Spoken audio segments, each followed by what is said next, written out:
Good morning and welcome to Nature Watch. Nature Watch is sponsored by Waddell's Nursery, Floral, Garden, and Bird Center at the corner of 12th Street and Millam Road. And now your host of Nature Watch, it is Gary Miller. Good morning, sir. Good morning. Hey, you said off air I was sounding better. Are you sure about that? yeah. Between the news and the news there, Jim was coughing a little bit, so he's not quite over his infection so far. Yeah, so. that mic off button works very, very well today. Thank you. It was nice to see the sunshine out there. A little breezy and that wind chill makes it feel quite cold, but the sunshine makes it feel warmer anyway. I'll tell you what. The other day, I think it was Tuesday morning when we were down around zero, but there was no wind. It didn't feel bad. It was great. It actually was not bad at all. I know you sent me a message about that. You get acclimated to it after a while, and when you don't have any wind, that wind makes a huge difference, especially when you get those lower temperatures. It can be zero all day long as that wind doesn't blow. I don't care. And if the sun comes out, it feels actually warm. Yeah, exactly. As long as you dress for it. There you go. Don't want to go out in shorts and T-shirt, I don't think. Yesterday was a nice little break in the miserable weather. It was very nice. Well, actually, I got some weather tidbits today, too, I thought I'd talk about because... Yay. No, you can always talk about the weather. Yeah. I actually saw some neat facts this last week. So the one post I saw from Michigan Storm Chasers, they posted I think it was yesterday, that every state in the U.S. has seen 5 inches or more of snow somewhere in that state this season. Now, think about that. 5 inches or more of snow in every state. And Florida would count. Yes, every state, including Hawaii had snow up on top of the and Mount Law and some of the other volcanoes out there. Yeah, well, that's a normal. Yeah, that's a normal occurrence, and obviously Alaska's a given. But most of the other states, especially those states down along the Gulf of Mexico, Florida, Mississippi, Alabama, Georgia, they don't usually get much snow. They might get a little bit, but 5 inches or more, that's pretty significant. Yeah. Texas usually up in the Panhandle will get some just because they get some of the mountains and that. They're just far enough north they usually get some snow, but down along the Gulf Coast, most of those states have had a lot of that snow down along the Gulf Coast. So it makes it pretty significant. So I was looking actually some of the storm totals because I saw some different postings. Somebody I know showed yesterday that Channel 3 here in Kalamazoo had said that they had 50.3 inches so far this season. I checked the National Weather Service, and there's a weather station at WMU. It's 42.1 inches so far. Yeah. But we're down. That is low. It is low. Yeah. Some of the other areas in the state are not quite so. I don't know if I'd call it lucky because we do need the moisture. Yeah. One of the things that I'd seen was that Chippewa County Road Commission posted a day or so ago up around Whitefish Point to Quamanon Falls area. They have had around 240 inches of snow so far this season. Wow. 240 inches. Think of that. Yeah. 20 feet. That's a lot of snow. That'll be fun melting. And needless to say, that may be one of the few places in Michigan that we can say will not be suffering from drought conditions. Actually, they're not. Yeah, actually, they're not, because I looked at the drought monitor map actually last night. Actually, just pulled it up too. That part of the UP doesn't have any drought issues at all. Yeah.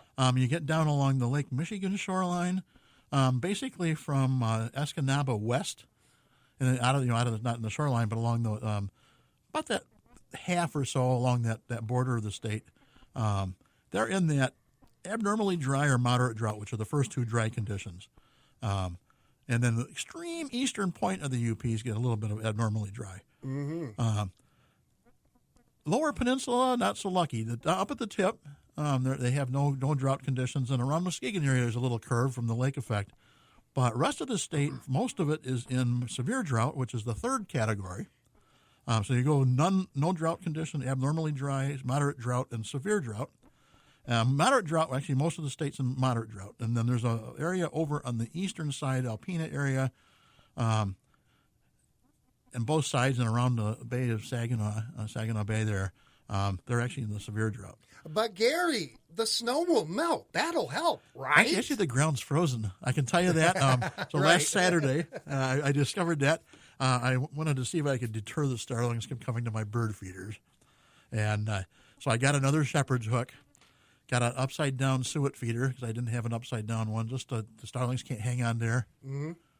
Get them deterred from that. I bought safflower seed, about 10 pounds of safflower seed. And I thought, well, we'll see. The starlings are not supposed to like safflower. It worked fantastic. Ah, there you go. I have to say about the upside-down suet feeder, the nuthatches, the titmice. I had actually, I think, a chickadee or so on there. And the downy woodpeckers have discovered that upside-down suet feeder. The flickers and the red-bellied woodpeckers have not yet. I'm hoping. Sometimes it takes them a little longer. I think they still smell the suet around the other one, that other feeder, and so I give them some time here, but that keeps the starlings away. I have to say that the safflower worked fantastic, but it was about 2 days I was through the 10 pounds. Oh, wow. So I had to get some more. Yeah. And so I did the last little bit. I did a mix of safflower with a little bit of a lot of black oil sunflower in there. Boy, did the starlings smell that little bit in there. They can't mix it very well. So I'm doing pure safflower right now, just trying to deter them.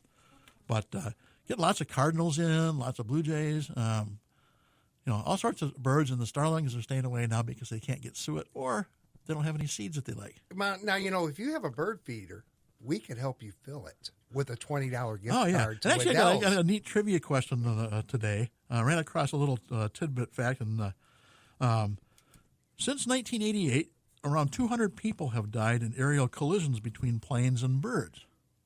Each year, bird attacks on planes cost $300 million in aircraft damage. So my question is, when did the first documented bird strike with an airplane occur? And I'm looking just for the year. If you know the exact date, great. You get some extra points and you can pat yourself on the back. If you know who reported it, even better. Get some extra bonus points there for yourself. Puff your chest out and be really proud that you knew all those facts. So again, when did the first documented bird strike with an airplane occur? And if you're the first correct caller at 269-382-4280, you will win a $20 gift card to Waddell's Nursery, Floral, Garden, and Bird Center. So one of the other things with the weather I'd seen posted, I think it was the Midwest Storm Chasers had shared, Oneida County, New York, which is east of Lake Ontario, just east of Syracuse, had snow, a little bit of snow this week that they added to their total. This week they added 5 feet in 1 week. Wow. 5 feet of snow in 1 week. Wow. And I know the post that the Chippewa County Road Commission up by Whitefish Point posted, they had put some photos of the snow piled up along the roadsides. And obviously it gets plowed up there, but the snow was all that depth. They were showing all the road signs. Road signs, typically the bottom of those signs are 7 feet from the ground. The snow was hitting the bottom of those signs. So it's pretty hard to get out of driveways in that. So. Yeah, there you go. Once again, we are looking for, and correct me if I'm wrong, the first documented bird plane incident. Right, the first documented bird strike. The first documented bird strike. When did it occur? I'm just looking for a year. Yep. 382-4280-269 is the area code. If you want to take a shot at that and win a $20 gift card, phone lines are wide open. And so, yeah, we've got some neat weather. I did see I'm looking at, sort of curious what the ice coverage is in the Great Lakes. Right now, their total is about 52.2% total in the Great Lakes. The one with the least amount of coverage is Lake Ontario, which is typical. Second least is Michigan, Lake Michigan, with 33.46%. Mm-hmm. And then we go to Lake Superior, 45.58%. And this is all as of yesterday. Lake Erie is at 95.28. Lake Huron's at 71.1. And Lake St. Clair, I know it's not officially a part of the Great Lakes, but it's sort of in that system, 99.85%. Actually, a couple of days ago, they were at 100%. So they had a little bit of opening open there. And I'm looking at the totals, the daily weather ice coverage. It was amazing because in the last week, all those numbers for the most part have gone up significantly. And where Lake Superior a week ago was in the 20-some%, and they're at 45 now. Yeah. So it's changed considerably. Lake Huron was the same way. They were like 35, almost 40%. And they're up over 70% now. Yeah, Lake Erie, I think most winters will freeze over completely that's pretty typical. because of it being so shallow. Yeah. It's the shallowest Great Lake that we have.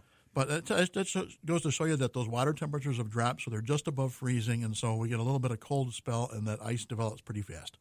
There you go. So everybody's really trying to frantically Google that. We'll see if they're really looking. See, again, my question for today is, when did the first documented bird strike with an airplane occur? And we are going to take a 1 minute, 10-second break for you guys to Google that. First correct caller, 382-4280, wins a Waddell's gift card right here on WKZO. Back with more Nature Watch after this.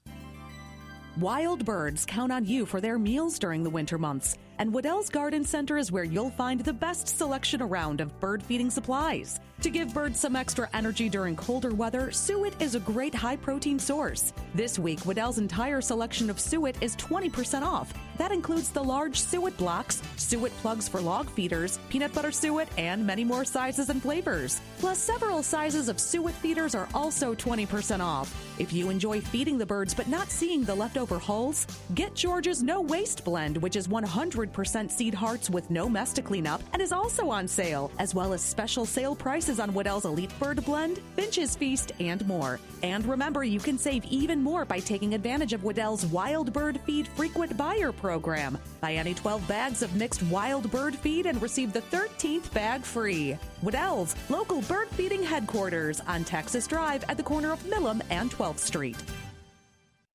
I like that it's local. WKZO. More local news on the radio than any other station in town. And online, too, at WKZO.com. 846 Nature Watch continues after I do that. And cough. 269-382-4280. I do want to say that coming up March 22nd at 9 o'clock after the news, Andy is back with Over the Garden Fence. So there you go. I'll spring the date on you, March 22nd. Yes, so actually 4 weeks from today. Yeah. And that's actually the weekend of Waddell's Spring Expo again. Oh, Friday, there you Saturday. go.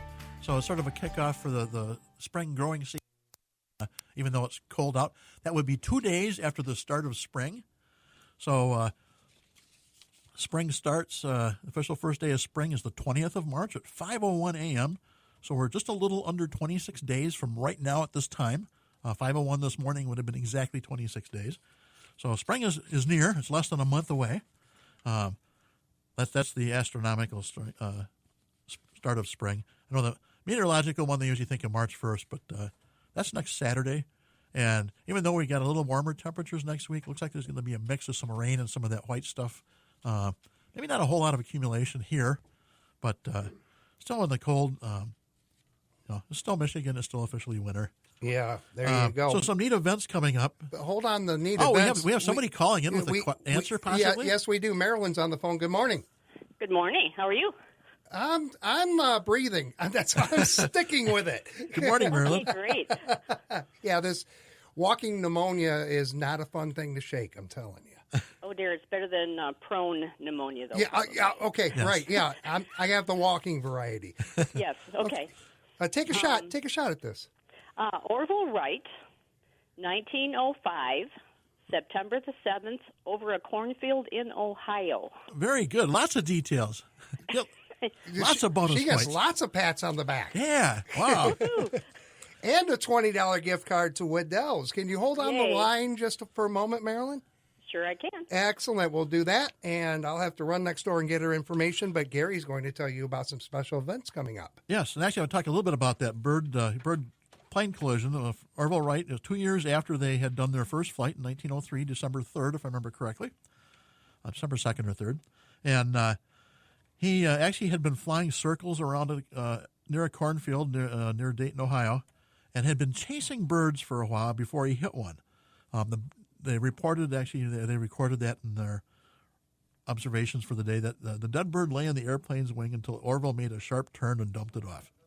So first airplane bird collision documented in 1905. So almost, this September will be 120 years ago. Only 120 years ago. So for some of those first flights. Some neat events. Today, another Green Thumb Club at Waddell's one might be interesting to some folks in nature with trying to plant around black walnut trees. I'm doing that at 11:15 today. I'm not sure how many openings there are. $5 if you haven't signed up for the Green Thumb Club before. So hope to see some of you there. This week, MDARD actually sent out a little bit of a press release, that actually came out yesterday, that Monday starts National Invasive Species Awareness Week. So something to keep in mind. They started this about 15 years ago.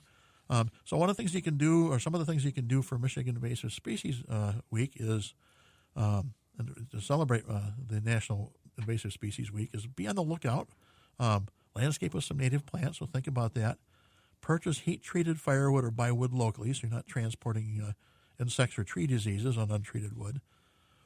Make sure you declare food, plants, and agricultural items when you're returning from international travel.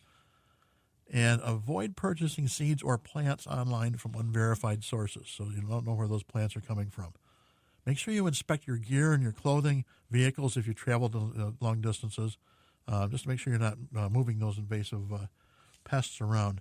You can actually go to the Michigan Invasive Species website, and they have all sorts of information. MDARD has a neat little video series called Bugging Out, and it'll give you some neat tidbits of what to look for. They did send out I saw a little posting about watching for spotted lanternfly egg masses on trees too. So keep an eye out for those when you're out and about in some of these warmer, sunny days. Some other neat events coming up tonight. The Astronomical Society, Kalamazoo Astronomical Society, has another online viewing session. I didn't check the weather for Arizona to see if they were going to be clear skies. Typically they are. That starts at 9:30. You can do it via Zoom. This is their last one of the season, this season, and that might be a fun thing to do for 9:30 to 11:30 tonight via Zoom. Audubon Society of Kalamazoo, Monday night, has their monthly meeting, Migratory Ecology of Red-tailed Hawks in the Great Lakes region. Quite interesting. Go to their website, KalamazooAudubon.org, and get details on that. You can do that in person, or they would have a Zoom set up, a link set up for that. The Run for the Trees is registration is open with DNR, and so that's still open. That'd be in April 19th to 27th. You can do that virtually on your own. The National Bird Feeding Month is still going on, so we got another week. Next Friday ends next Friday, so the whole month of February is Wild Bird Feeding Month. And coming up in 3 weeks, note that almost 3 weeks, March 13th, 14th, a total lunar eclipse. Whoa. So mark your calendar. Hopefully, we have some clear skies so we can see it. And I say that because we're about smack dab in the middle of the totality of the eclipse. Almost exactly in the center of it. And really? So we will have a good chance of, if they have clear skies, of seeing quite an extensive total lunar eclipse. And I actually looked at some information on a couple of websites. The NASA site actually had some really interesting information. The eclipse here in Kalamazoo will start at about 11:57 p.m. on March 13th. That's a Thursday night. Oh, then I'm out.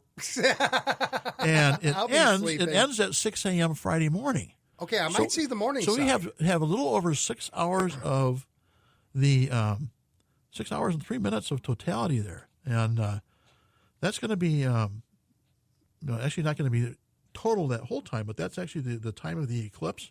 We're going to have the maximum eclipse is going to be right around 3 a.m., 2:58, and the total eclipse is actually going to run from 2:26 a.m. to 3:31 a.m., so for about an hour of totality. But when we have that total eclipse like that, that moon turns, they actually describe it as blood red. And so a really neat time. Set your calendar now so you can lose some sleep that night. Now, hopefully the weather cooperates. Well, I'm not going to lose sleep, but since you said it'll still be active close to 6 a.m., I might be able to see that. But now, if you have all the time in the world to kill, you will have plenty of time to see the moon in this eclipse phase. The moon will rise on the 13th of March at 7:24 in the evening, and will set the next day 8:05. So you won't, if you want to catch front end or the back end, or if you're a night owl and want to see the whole thing, you have plenty of time to do it. So so this is something to mark your calendar for. I thought be something fun to do. I know the Kalamazoo Astronomical Society is planning on having an observation out at the Kalamazoo Nature Center that evening. Have their telescopes set up and that, so you can actually see it close up. But you'll be able to see it, with the naked eye. Maybe bring your binoculars. Hopefully, hopefully the skies are will help us see those. But you got to keep your fingers crossed because this time of year, we get a lot of clouds. We get a lot of clouds quite often. Yeah, Vegas could make money. But no, you don't want to gamble. We gamble enough on everything else. Why do you want to gamble on the weather? So we earlier this week, my wife happened to look out one of our windows, and there was a very large hawk sitting on a low branch on a tree. It was about 8 feet off the ground, 6 to 8 feet off the ground, which is low for a hawk to sit. But it was sort of in a group of trees, so it was pretty well protected. And it was just difficult enough to see. We were trying to determine what it was. And we finally decided after looking at, trying to finally get some good glimpses of it, and finally determined that it was a Cooper's hawk. And it ended up flying away. I'm not sure if it hung around very much in the area. The Cooper's hawks typically eat birds, other birds. So they are looking for a meal. This was not near my bird feeders, though it wasn't that far away, so they couldn't actually see the bird feeders from where it was perched. So I'm not sure if he went and sat in a tree to see the bird feeders or not. I'm guessing he did the way he flew. I say he. I'm not sure if it was a he or she. I think it was a he, but so it was neat to see. Pretty well up close. I've noticed a lot of red-tailed hawks along the roadways. A few other hawks and that, but that was neat to see that Cooper's hawk, and pretty good sized bird. A little bit bigger than a crow, and had his feathers all puffed up because it was cold out, so it made it look even bigger. But the birds have been fantastic. I broke down and put a suet cake out just because I felt sorry for the flickers and the red-bellied woodpeckers.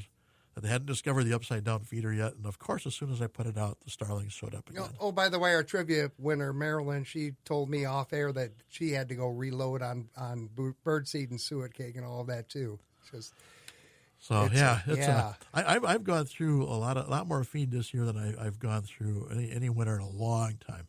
And is it weather related? I think it's weather related, and I've been a little more proactive in making sure my feeders stay full. In years past, we've had enough warm-ups here and there that I've been of the school to let those birds forage a little more, and they've been able to do that. But this year we've had enough crusty snow, ice covering that it's been a little more difficult for them, and the temperatures have been colder, and so that. And once you get those feeders filled out there, and you get the birds start coming in, they sort of communicate that most of the flocks of birds in the wintertime are mixed species, and they will hang out together, so they let each other know what feeders are around. So a lot of times those small flocks are a mix of might be juncos, chickadees, a titmouse or two. Typically, they're led. The leaders are usually a chickadee or a titmouse, which is actually interesting, I thought. Huh. So watch those bird feeders. We're starting to see some waterfowl that go way up north in the Arctic, sort of showing up in some of the wet areas right now. We're not seeing much migration yet, but in a month from now, we'll be talking lots of migration activity starting to come up. So some of those early migrators or some of those that have to travel the farthest, like the Arctic tern, nests up in the Arctic, and it winters in the Antarctic. Longest migration of any bird. Wow. 25,000 miles. Yeah. World traveler. So. You are suited up. I assume you will be in the store today. Yeah, I'm talking about black walnut trees today. So okay, there you go. And so if you have a chance, stop in and say hi. And pick up some suet cake while you're there. Suet cake and seed. We got some seed. I know they have some seed and suet specials going on right now. If you need to restock for those birds, we've got, it's supposed to be sort of cold and nasty next week with some mixed precipitation, so the birds are going to need some help yet. Right now is a critical time for bird feed. There you go. Gary, thank you, as always, and thank you, folks, for listening to this edition of Nature Watch. Tune in each Saturday at 8:30 in the morning for Nature Watch, brought to you by Waddell's Nursery, Floral Garden, and Bird Center at the corner of 12th Street and Millam Road, right here on 590 and 106.9 FM, WKZO.